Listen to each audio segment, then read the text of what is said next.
Hello and welcome everybody. Thank you so much for joining us today. My name is Barbara Alvarado and I'm the current chair of the San Jose State Society of American Archivists student chapter. We're super excited today. We have an awesome presentation by one of our alumni, Hilary Swett. She is the current librarian and archivist for the Writers Guild Foundation. So before we begin, just a few housekeeping rules. The session is recorded and we do have a live transcription on. So typically takes us about a week to post that on our website in case you're unable to stay for the entirety of the session. We will have a Q&A section at the end of Hilary's presentation. So feel free to put any questions or comments in the chat and our team will be monitoring that throughout the presentation. Just to help with bandwidth and the presentation, if you could please remain muted, and if you can keep your video off, we would very much appreciate that. And yes, and also throughout the presentation, we will be sharing links to the Writers Guild archive as well as our website so that you can reference that later on if you'd like. Okay, and a little bit about our guest presenter. As I mentioned earlier, her name is Hilary. She is the current librarian and archivist for the Writers Guild Foundation. It is a small independent nonprofit organization in Los Angeles that's affiliated with the Writers Guild of America labor union. And she is a former MLIS student here at San Jose State University. Before we start the presentation, we had a really fun activity that we had posted about on social media. Erin, do you mind sharing a little bit about the initiative? Yeah, of course. Thank you. So as a way to engage and to even learn about the Writers Guild Foundation's online library, we asked everyone for their favorite movie quotes, because I know for me, I think half of the things I say in a given day are actual movie quotes. So I wanted to pay homage to the screenwriters that came up with these great lines. And these are all the submitted quotes. And what I did actually was I used the Writers Guild Foundation's online library to find the screenwriters for each of these. So many of you guys gave me the quotes and the movies, and some of them I had to research which movie it came from, but going on to the Writers Guild Foundation's online library was super easy, really intuitive, and I found a ton of great information. So thank you everyone for submitting. And these are all of your quotes. If there are any more that you guys thought of, please share them in the chat as well, because we would love to keep seeing what you guys came up with. And also make sure to check out the online library as well. So thank you. Thank you, Erin. So far, my favorite is anybody want a peanut? That's a good one. Okay, so without further ado, I'm going to hand it over to our guest presenter, Hilary, so that she can share a little bit about what she does for the Writers Guild Award, or Foundation, sorry. Hello, everybody. I think my favorite quote was the My Cousin Vinny, like, masterpiece, amazing movie. Although I've seen all those other movies and they're all great. So let me share my screen. Okay, you're good, right? So as they said, I'm an archivist and librarian at the Writers Guild Foundation in Los Angeles, and I'm happy to be here to talk about screenwriters and screenwriting and the work that we do to preserve and share the stories behind your favorite stories.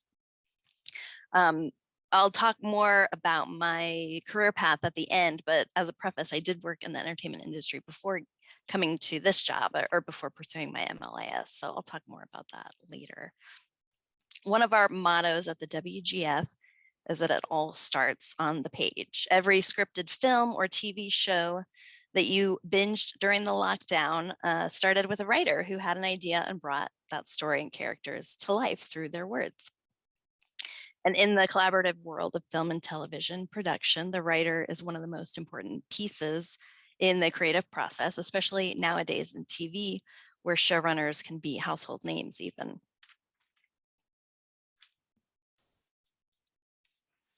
So the Writers Guild Foundation was founded to educate and inspire the next generation of screenwriters, as well as preserve the long history of the screenwriting profession in the US. So in meeting those goals, the Library and Archives collects documentation about the creation of film and TV shows. This means we have lots and lots and lots of scripts. Studying the scripts and other primary source material involved in the creation of a work can be valuable in a few ways. Like new writers find that studying what came before can provide inspiration on guidance in their own projects. And looking at primary sources can be integral to discussing, analyzing, and dissecting a project and its place in the industry and its impact on culture. So I'll be talking about how we make this happen in our organization through our library and archive and through our programming and what our holdings consist of. And I'll talk about research that has been done in our collections. So first I'll start off with a little bit about our organization. We're a nonprofit founded in 1966 in LA by a group of prestigious screen and TV writers who saw a need to connect and support each other and the broader entertainment community in LA and around the world. And we work closely with, but are separate from, the Writers Guild of America labor union. The WGA engages in labor organizing and negotiating and serving their membership. And the WGF mission is to educate, inspire, and preserve all things having to do with screenwriting, and we're public facing. So our main program is operating the Shavelson Web Library and Archives, and we also have a broad slate of educational events and a few community programs that I'll touch on later. The roots of the Writers Guild of America go back to the silent film era, to 1920, when a handful of writers got together and formed a group called the Screenwriters Guild in an effort to exchange information, professionalize, and to some extent improve relations between writers and producers who were making movies back then.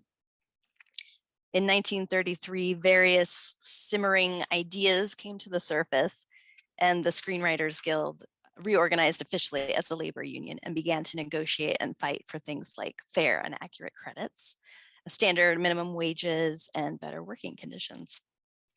This was at the start, for context, this was at the start of the New Deal and coincided with the National Labor Relations Act, which was passed in 1935. So it's a really fascinating history that I don't have time to go in here, but it is really fascinating and I learned something all the time. So over the years, there were passing ideas about making a script library available to members for professional reading, but the idea only seriously came under consideration in the late 1970s. In 1984, the WGA, in the WGA headquarters, the library first opened to members in a dedicated space, and it was open 3 days a week. It grew as they acquired more scripts, and the WGF subsequently took over operations. And since then, we've expanded our space and our holdings, and our library is open to the public 5 days a week now. So you can see here a few pictures of our space off of the lobby in the WGA office building in LA. So it's the lobby of the building, and there's a small exhibit space that we have on the left side. And then the second picture on the right is our reading room. The space is mostly made up of it's mostly one large room with some seating in the back by the windows. And in the middle, you can see a long writer's table that harkens back to the communal writer's table of the studio lot days in the 30s and 40s and 50s. So in our reading room, you are literally surrounded by Hollywood history and the written word, and we hope it's inspiring to people as they type away on their laptops and create their own stories. So what is on these shelves that you see so full? So originally, as I said, we began in just one room, and efforts in the beginning were focused on collecting award-nominated and award-winning film and TV scripts. But we've grown so much more, and demand moved beyond just award scripts, although we definitely make it a point to acquire those every year. Now our holdings consist of 40,000 film, TV, even radio scripts, spanning silent films to current streaming television. And as you can see, TV makes up the bulk of our holdings, and we pride ourselves on acquiring current scripts for movies and TV shows when they are released. Often we reach out to writers directly after something is released, or we get donated collections of older scripts from writers who are cleaning out their homes, for example. So much of our material comes directly from the writers themselves. So patrons and researchers can be assured that these are truly like authentic copies. And the rest of our holdings, we of course have screenwriting and filmmaking books that span all the decades. We have a growing institutional archive of recorded events and interviews. It's mostly WGF content with some content from the WGA as well. And then we have our manuscript collections, which I'll talk about in more detail. So the scripts are endless. Basically, that's how it seems sometimes. I've included just a few pictures here, which were probably put on our Twitter at some point. That's why I have them. We frequently highlight noteworthy and unique voices on social media and share snippets, which is a great way to promote our collections and engage with our audience. And it's always fun to see wonderful titles. Occasionally, we have a full run of a TV series, meaning all the episodes. We have that with Breaking Bad, for example. But at the very least, we have lots and lots of pilot scripts, which people find useful for the current, just for examining the current trends, as well as for historical research. So if somebody is requesting information about a vintage show or a short-lived series or a pilot that never aired, I can hopefully help them with that, with the more obscure things. And this picture is a draft of Breaking Bad pilot by Vince Gilligan when the show was set in Ontario, California. And we get excited about early drafts of scripts because they show how an idea evolved over time, or a character, and we learned something. One of our treasures, one of our many treasures, is what you see on the screen here. The widow of legendary writer-director Billy Wilder donated to us his personal desk set of scripts that he kept in his office. Seeing them all on the shelf together, The Apartment, Some Like It Hot, Double Indemnity, Sunset Boulevard, on, classics, makes you marvel at how this man created all these classic American films when he wasn't even an American originally. When he was an immigrant. He had 2 long-term writing partners for his Hollywood projects. First, a man named Charles Brackett, and the second was a man named IAL Diamond. And all 3 of those guys are named on the front, on the outside door of our reading room. So these are just a few glimpses of what we have on the shelves. It's really remarkable sometimes to me, even when I walk in there and just kind of marvel at it, seeing everything together in one place.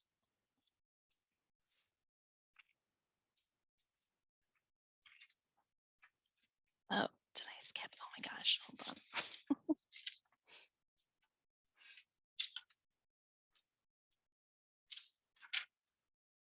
To keep our collection relevant, we track what people read so we know what's most popular and instructive and can continue to recommend those scripts. So like the Breaking Bad pilot was really popular and still is pretty popular. There's some episodes of Mad Men that always you can mine for style and prose. Game of Thrones was really popular for a while. Ted Lasso, I think, is one of the current like buzz shows. And there's oldies but goodies that never go out of style, like the Cheers pilot or West Wing episodes, any classic, well-written, script. And as for movies, we span all decades of filmmaking and have the biggest hits as well as cult favorites. We have Hallmark Christmas movies. We have a few Marvel movie scripts, small indie dramas, and everything in between. Because we have to actively ask for scripts, there's no like pipeline at all. So we don't have everything, but we do try to have a balanced collection that is diverse in genre, subject matter, prestige, and writer's voice and identity. And I think that we've done a really good job, and we have improved over the years, and I think we're doing a good job at that. And we make reading recommendations depending on what the person is working on. And it's always fun to brainstorm and give them suggestions. So apart from the script library, which contains produced projects, we have a young but growing program of collecting writers' papers, which typically contain multiple script drafts and development material, the ephemera related to the craft and the business of writing. There are often many unproduced pilots and film scripts, which demonstrates the hard reality of being a working writer and facing challenges of getting a project made, no matter who you are. Currently, we have about 200 archival manuscript collections donated by writers or the families of deceased writers over the past 2 decades. And I'm always getting phone calls from people frequently. So much of our holdings are related to TV, although many of the people represented in our collections wrote both TV and film, or radio and TV, and then moved into TV. Some are only one box. Our biggest one is like 60 records cartons. It's a huge collection. The later in time we get with TV shows in particular, it seems like photocopying became much more popular. So the volume has increased as you go chronologically through the decades. The bulk of collections are multiple drafts of scripts, but also consists of valuable documents that reflect the writing process, including outlines and treatments, memos and correspondence, from executives or producers from before, during, and after shooting. Sometimes there's shooting schedules or set photos or press kits and artifacts, all kinds of stuff. Lots of clippings. There's always a lot of clippings. All of this is inventoried, organized and inventoried, and these are all described in finding aids. These collections demonstrate the creative and business decisions and the collaboration that goes into making anything.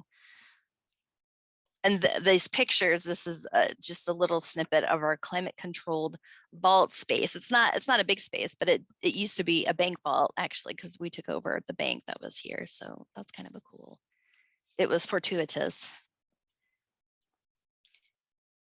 These snippets are from The Empire Strikes Back. This is one of our favorites here.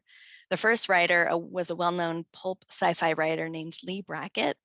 She delivered her first draft of this script, which was the second in the Star Wars series. She delivered her first draft, but died of cancer in 1978 while the project was ongoing.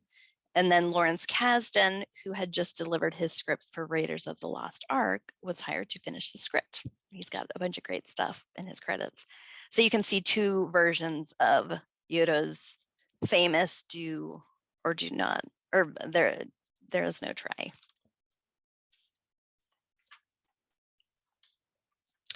This is some papers related to the film Beauty and the Beast. We have a collection of outlines, notes, and drafts, which were donated by the writer Linda Wolverton, and they offer insight into her development of an active, strong female protagonist.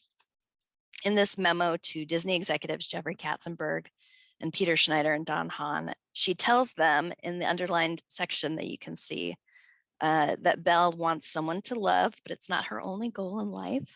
She also wants an exciting life filled with adventure and someone to share it with. And I think it's a beautiful sentiment, something that we can all relate to. And it was such a great movie. And I think it's a great document. These images show TV series ideas from some popular shows. People working on their own pitches can come in and take a look at our small pitch collection to see how a successful show started out. I've got a few more collections that I'll mention without pictures, but just shows the breadth of what we've got.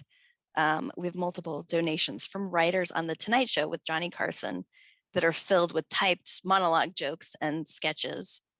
And many of these have check boxes next to the jokes that Johnny said on the air, which I think is a fun little quirk that I didn't know, but I discovered while I was going through the collection. We have unused drafts of famous films worked on by a prolific script doctor in the 1970s and 1980s. We have every episode of I Love Lucy from creator Jess Oppenheimer's family, some of which are marked up with annotations, which are really cool. The writer of Edward Scissorhands and The Nightmare Before Christmas, Caroline Thompson, donated her papers to us, and there's good stuff, and there's amazing note cards distilling the plot and the emotional beats of Edward Scissorhands. And you can picture the whole movie in your head while you're looking at these note cards. And one of our most used collections is from a writer named Mel Tolkien, who was active during the golden age of TV when he was on a beloved 1950s variety show called Your Show of Shows. He was also on the staff of All in the Family. So he was a part of 2 very important TV series, and you know, had the good fortune to be during those eras. So in the archive, there's also a small number of records that relate to the history of the WGA, which, as I mentioned, was founded in 1933 as the Screenwriters Guild, it was called back then. Some of the papers are official records from the 30s through the 50s and contain stuff like board meeting minutes, correspondence, membership rosters, all of the business of forming the union and identifying goals and identifying strategies. And other individual manuscript collections do include WGA records that go up through the 1990s. And these reveal stories that reflect multiple important aspects of entertainment history, besides labor organizing, which of course you get a good story of, but also diversity and inclusion efforts over the years, discussions of film authorship and the auteur theory, and of course the dark time of the Hollywood blacklist of the 1950s, which affected screenwriters disproportionately. So these records are not related to the creative work of writing film and TV projects, but they reflect the writer as working in the larger landscape of the business and the shifting trends and priorities of society at large.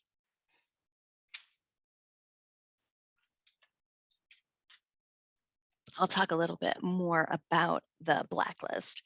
It happened in the 1950s and was a result of McCarthyism and investigations into, quote, communist infiltration of the motion picture industry. That's what the reports were called.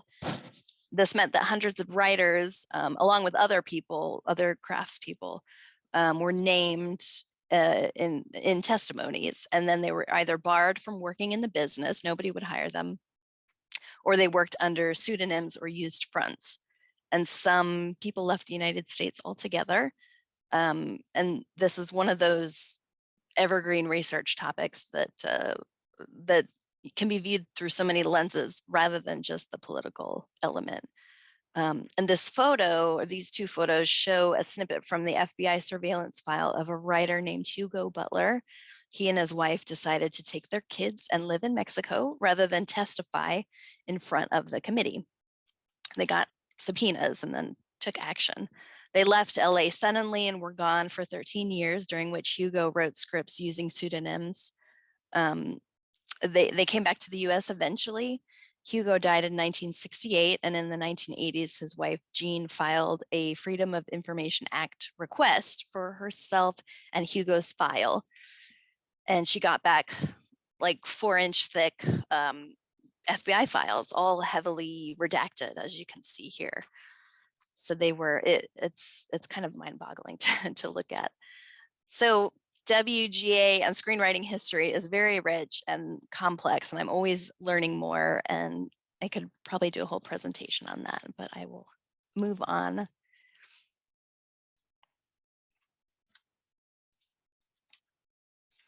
So I'll share with you how our patrons use our collections and services.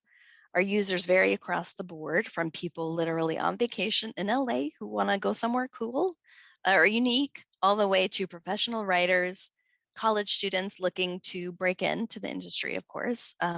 We help screenwriting professors who are seeking examples or other curriculum support for their classes, and journalists and historians and all kinds of people. Our average daily user is an emerging screen or television writer looking to hone their craft by reading produced work, because what better way to learn than by getting it straight from the source. Since we are strong in recent TV scripts, writers frequently use our collections when writing specs or pilots. Spec is a sample episode. So in addition to creative inspiration, scripts and collections are useful as primary sources that can be viewed through multiple perspectives. A close reading of a script as a text can reveal insights about the project that can't necessarily be gleaned from viewing the final product on screen. Researchers can track the creation of a work from script to screen and understand the intentions and contributions of the writer or writers. So I'll give a few examples of some people that I've helped over the years. There's a linguistic researcher from Australia who created a small corpus of TV dialogue transcribed from viewing episodes. And we were able to provide scripts which augmented and improved some of those transcriptions, which provides more nuance and accuracy in her research and her publishing. Journalists come in sometimes to read scripts for recently, reading the scripts adds color. They read recently released projects that then they can incorporate into profiles of the show or the performers or whoever. When Game of Thrones, oh, my finger slipped.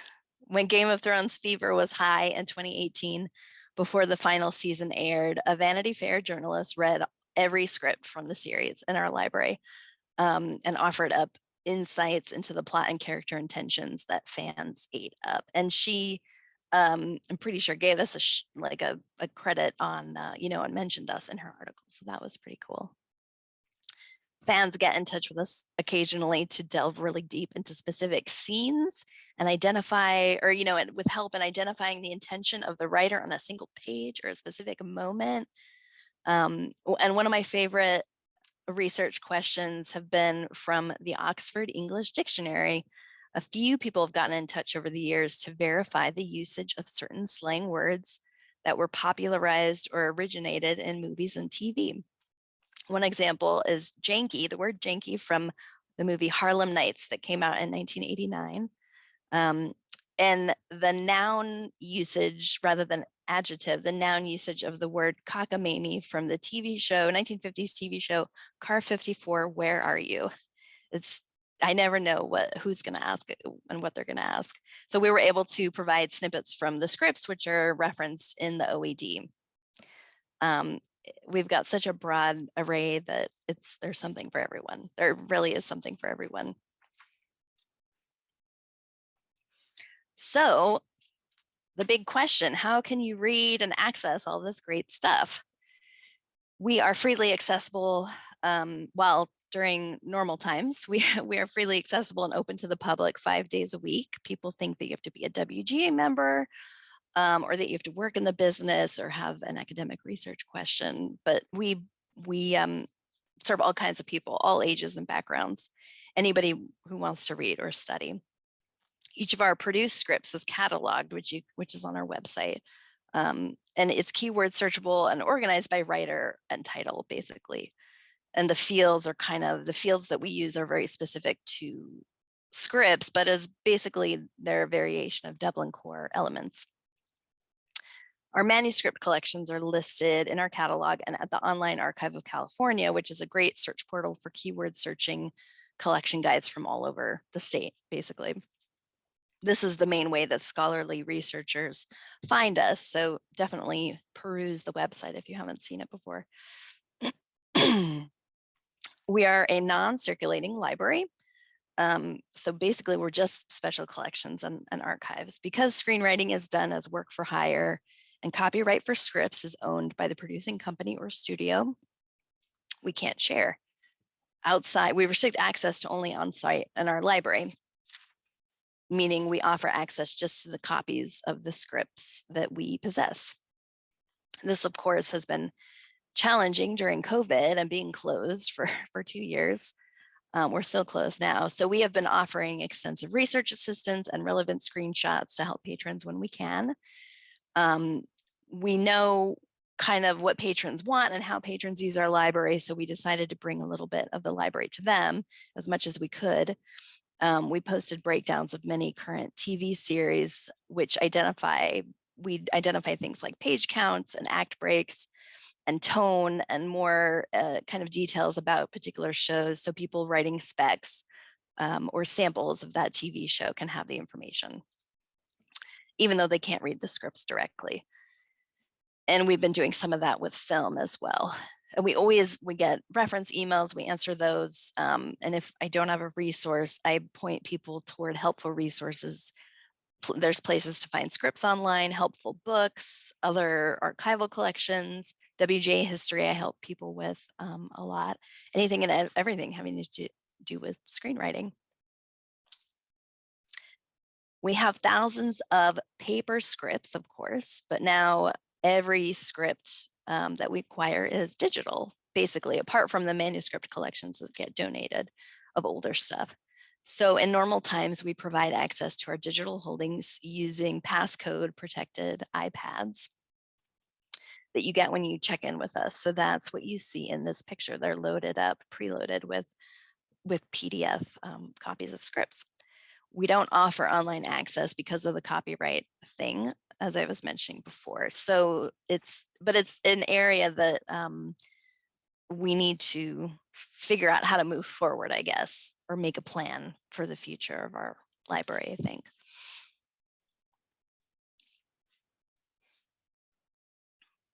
So that is the nuts and bolts of the library and archive, or the library and archives work that we do. The counterpart to that I kind of mentioned before was our slate of events that we host as part of education, part of our educational mission.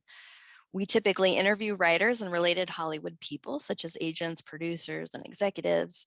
We hear firsthand advice about breaking in and succeeding as a writer. Or there's people discussing specific projects, depending on what they're there for, or older writers discussing their careers and oral histories. These interviews, both the panels and the one-on-one stuff, they give attendees great insight into the world of the working writer. And many past events, as well as much of our pandemic programming, is on YouTube. You can see on screen on these pictures our events with the Vita Writers Room. And we had a Sopranos reunion with Matthew Weiner and David Chase and Terrence Winter. You see Aaron Sorkin on the bottom there.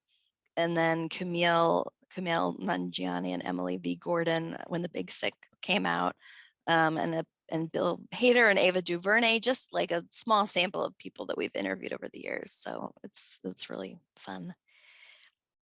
And in addition to our single one-off events, we host a weekend-long festival every year, which is a great opportunity for particularly for out-of-towners to access our programming and network with each other. We're currently hosting lots of free Zoom events because we're not in person yet. And we have a growing YouTube channel full of our current and past interviews going back to the 90s. This has been a silver lining of the pandemic for us. We've been able to expand our reach basically and change up our programming.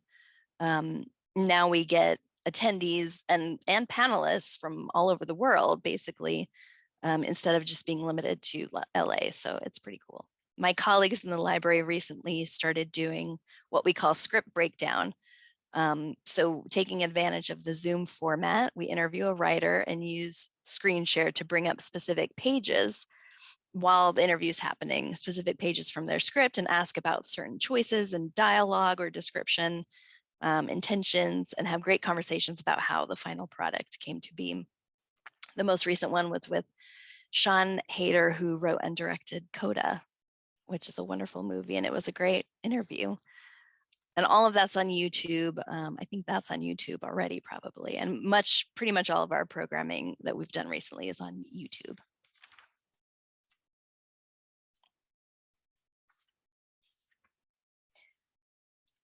We have several community outreach programs that I will mention briefly. We developed a year-long writing and mentorship program for military veterans who want to work in entertainment. The participants go through a cohort program for a year, and it culminates in a pitch night with executives and agents.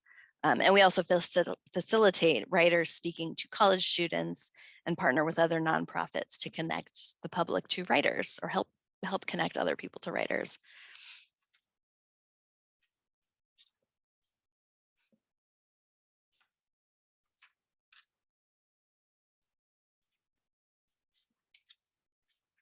Sorry, I lost my place.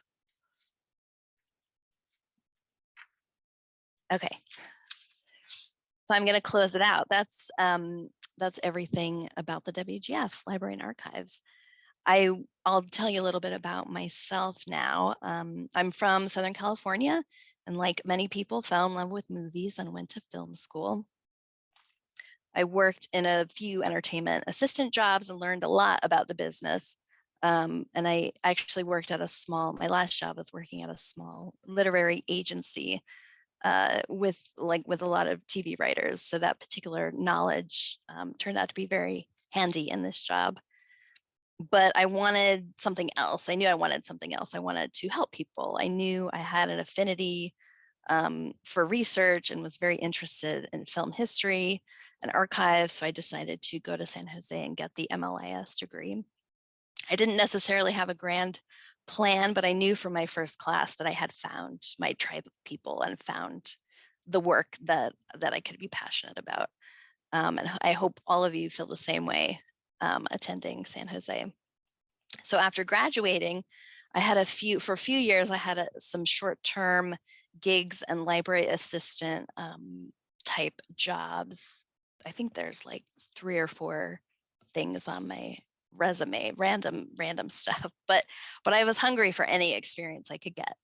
And I enjoyed putting all that knowledge that I had gained, I enjoyed putting that into practice. And although I was working in settings that I knew would not be long-term, like one was a law library, for example, I was amazed at how the experiences and the conversations I was having were professionally engaging, even though the settings were not where I was going to be necessarily. So I was a recent grad and I had this specific subject knowledge. During my time at San Jose, I had happened to become friends with another woman who was also in entertainment for a while before getting her MLIS degree. And she was the first archivist here and offered me a part-time job in 2014. And then I became full-time after a few months when more money became available. And I've been here ever since. And I didn't know much about screenwriting and certainly not the WGA before I started here, although I had general industry knowledge, which really gave me a head start in terms of jargon and recognizing names and companies and, being in the know. But I've learned so much by working with writers and with collections and helping researchers and doing my own research. I really enjoy working with researchers to make discoveries. That's definitely a fun part of the job. I love that I learn something new or get a deeper perspective during that process. And I love that I get to do something different every day. Variety definitely is the nature of a small operation like ours. And the people that I work with are great. They're all passionate about our mission, which is so important and really makes it easier to get through the day and a pandemic. And I work with donors who are glad that their legacy will live on here. And of course, we talk about movies and TV all day, so that's fun too. There are challenges to being in a small nonprofit. We're always thinking about WGA member engagement and outreach in general, whether it's through library acquisitions or even panelists or archival collections, maintaining visibility when people are so overloaded in general, especially busy writers. It's something we talk about a lot and think about a lot. And of course, money is always something that an archive can never have enough of. We have a mix of funding streams. The WGA gives us some money and grants and individual donors. We rely on individual donors, which is part of member engagement, or as a result of member engagement. So it's something we're always brainstorming to try and figure that out.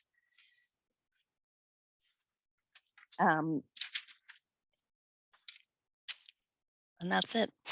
I hope you enjoyed this overview and examples from our collections and services. If you would like more details or want me to go into some aspect of our operations or collections, definitely put it in the chat because it's hard to pack everything in and I know I skim over some stuff. So if you have any questions, feel free to ask. This was a lot of information. So definitely check out our website and search our catalog and browse our collections. And, you know, you can even come to our events because they're free mostly. Send me an email. So that's it. I hope it was informative.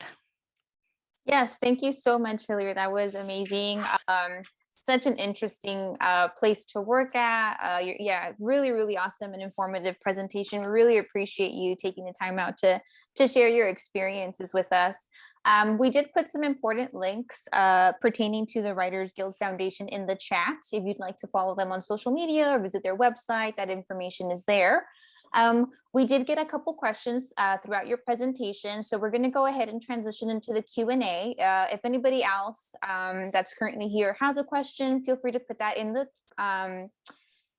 the chat messaging box, and we will try our very best to get to all of the questions. So let's see. First question is, what are some of your favorite aspects of your job? Well, I touched on that. Definitely making discoveries and just always like finding the perfect answer to something that somebody wanted to know, and you know, profusely getting thanked on email, and just making people's days. And I like the variety. When you're working in a small environment, you kind of have to do a little bit of everything.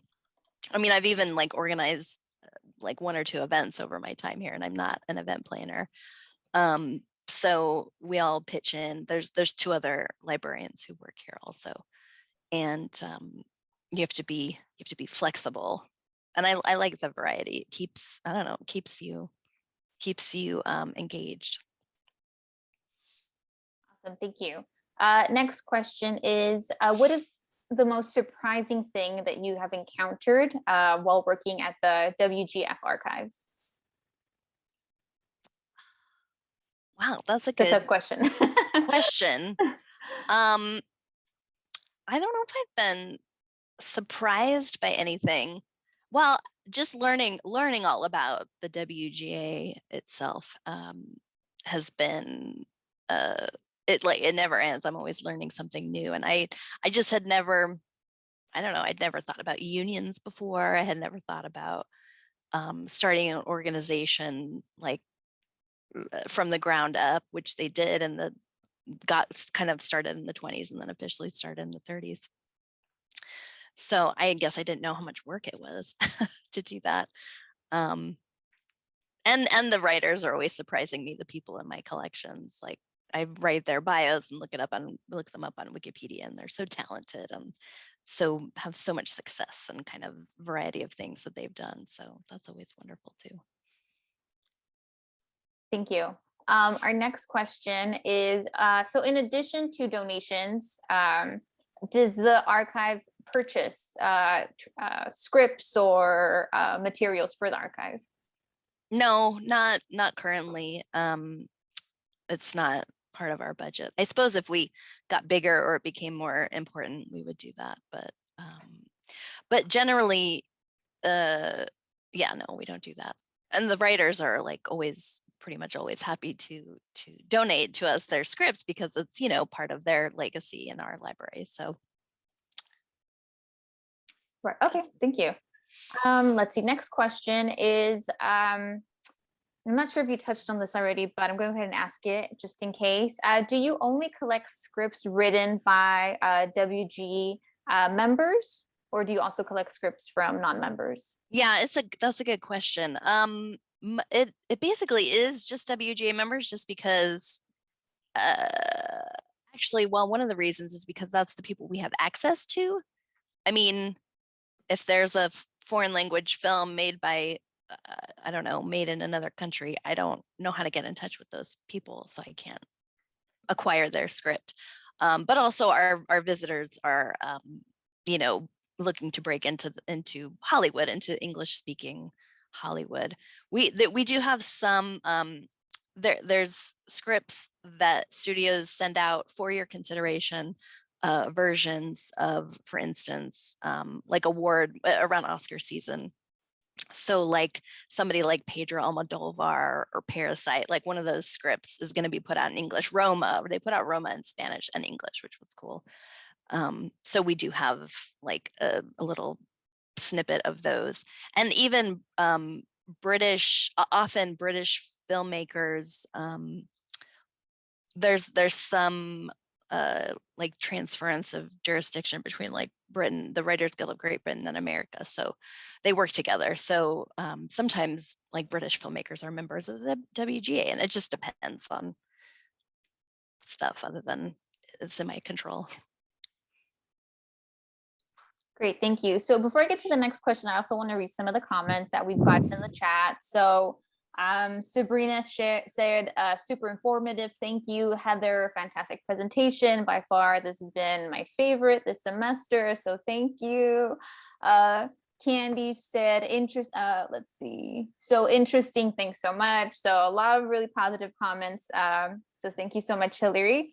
Next question is, yes? Oh, no, nothing. Sorry. Okay, no worries. So the next question, I believe came from Erin, and she wants to know, were any of these scripts, I guess the scripts that you shared earlier in your presentation, the originals used in rehearsals, filming, etc.? Did you happen to know? Sometimes, but not, not likely. I mean, it just depends. Scripts get, a lot of people get a copy of it in the process. So most of what we have is just like from the writer's collection. So it was like in their home office, and then they give it to me. So, but in terms of like, I got a collection once from the family of a guy who was an actor for a long time in earlier decades. And she gave me a donation of his scripts, a lot of like old Westerns and really cool stuff. And he had annotated pretty much every script in terms of his character and also like with shooting dates and locations. It was cool. And so obviously like he used those in his work, but for the most part, I mean, I don't even always know. So yeah, depends is the answer. Great, thank you. Next question. Oh, also Sarah said, great presentation. Love seeing some of the collections at the WGF library. Thank you. So next question is, in terms of the diversity of the collection, are there any types of scripts that you do not have but are hoping to get?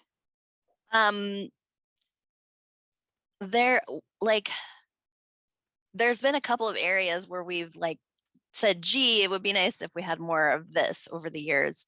One is animation. So projects that are covered by the WGA contract, the WGA covers some animation, but not all animation, not all animated TV shows, movies, most for the most part. I don't know. I'd have to look that up. But yeah, animation, because a lot of animation is not done under WGA jurisdiction, so they're not necessarily WGA members, so we can't contact them because we don't have their email address. It's just it's just a thing that we wish was different. And the other one, a few years ago, we reached out to a variety of people about preschool shows because we didn't have a lot of preschool shows, and some people wanted to see that. We do request things when a patron asks. So, we can always try, and it worked out. We got a few cool shows. So I was happy about that. And yeah, animation and just more, well, I certainly want more like collections and like development material also. Great, thank you. And we have another comment in the chat. Nika said, this was an awesome presentation and I really enjoyed all the scripts and references you shared. I would love information on how to look for work in the field as well. Okay, a comment and ending with a question.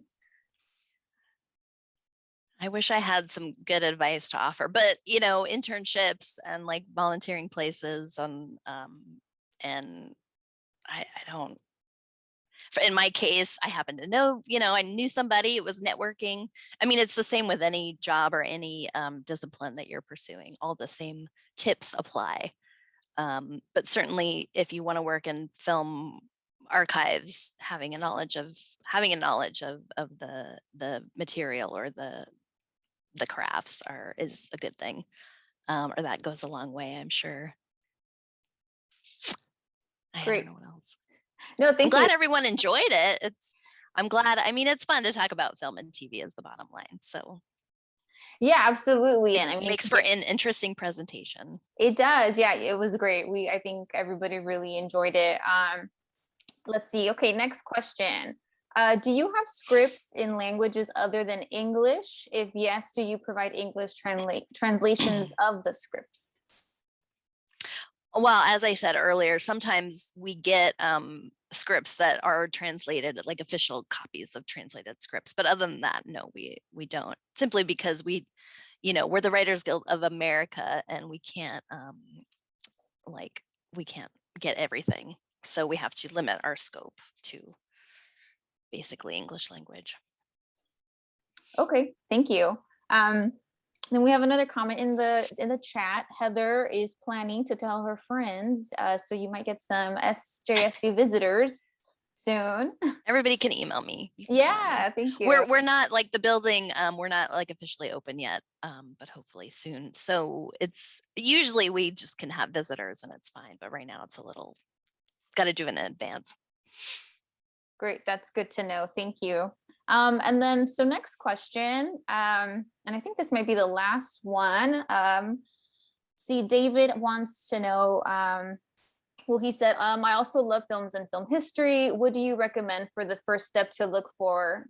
Oh, really? Okay, work relating to this passion. So you did speak on that already. He also shared that he lives in Los Angeles, and might email you with some questions. And so I guess there's networking and yeah. I mean, I thought Hollywood's all about networking, and I thought, well, surely libraries won't be as much about that. But then I discovered that it is about that. It's about your knowledge and your skills, but also important to network with other people, which I guess you all are going to do with me. Yeah, exactly. Thank you for that. Actually, we have one more question. Thank you. Yeah. Let's see. Are annotated scripts from actors usable around copyright? Do you work with copyright issues a lot? I mean, I think about it a lot. We're so limited in what we can do. We cannot share full scripts online. I certainly share scripts in our reading room, annotated or not annotated. It doesn't matter. Anybody can look at any of our material. But distribution or reproduction beyond our premises it's a limitation. It makes the work challenging sometimes, and we have to be creative about how to promote and how to share information with people. So it's a challenge, but it's the way it is. So but that's true. I mean, copyright, that's true of any manuscript collection, which anywhere you work, depending on rights or who owns the rights, an individual person might own the rights to their work. So other people can look at it, but you can't necessarily, reproduce it or post it online or whatever. It's complicated. Yeah, absolutely. And there's people who've been thinking about it a lot, and very smart people thinking about it. So, but it's a lot to keep track of. I can imagine. Thank you for that. So actually, one more question. I think this will be the last question of the evening. I want to be respectful of your time and everything. So somebody would like to know, what is your favorite movie quote? Oh my gosh. How do I pick just one? William Goldman, who wrote The Princess Bride, which is, definitely is one of my all-time favorite movies. He was a great screenwriter. And I noticed that there was 2 different quotes of his from Princess Bride in the list. I don't know if I have a favorite movie quote. There's too many to pick. Probably something from William Goldman. Okay, yeah, that's Oh, understandable. there's I have one. There's I don't think this was anybody's choice, but at the end of the movie, Some Like It Hot, which is, men dressed as women, and that's what the movie is about, a comedic movie about gender by Billy Wilder. And at the end, Jack Lemmon takes off, well, now I'm spoiling it. He takes off his wig and finally reveals that he's a man, to this man who's interested romantically in him. And the other man says, "Nobody's perfect." And I was like, yeah, women are perfect. Yes, no. No, yeah, but it's a great line. It just like sums up the movie really well. Great. Thank you so much. Again, Hilary, thank you so much for your time. I think everybody really enjoyed your presentation. Yeah, I'm glad. Yeah. Thank you for having me, and it was fun. Yes, thank you so much. So as I mentioned earlier, we will have a recording of this presentation up on our website in about a week. Also, if you would like to be involved in putting events like this together for your fellow SJSU iSchool classmates, our club, our student chapter, is currently accepting nominations for board members for the next academic year. And that information, link to that is in the chat. So we really highly encourage everyone who would like to, expand their iSchool experience to consider applying, so that our chapter can continue on to do the work that we do next academic year. If you have any questions about any of the positions, feel free to email us and we'll be more than happy to answer your questions. Again, thank you so much, Hilary, for your time and your presentation. We really appreciate it. And I hope everybody has a wonderful evening.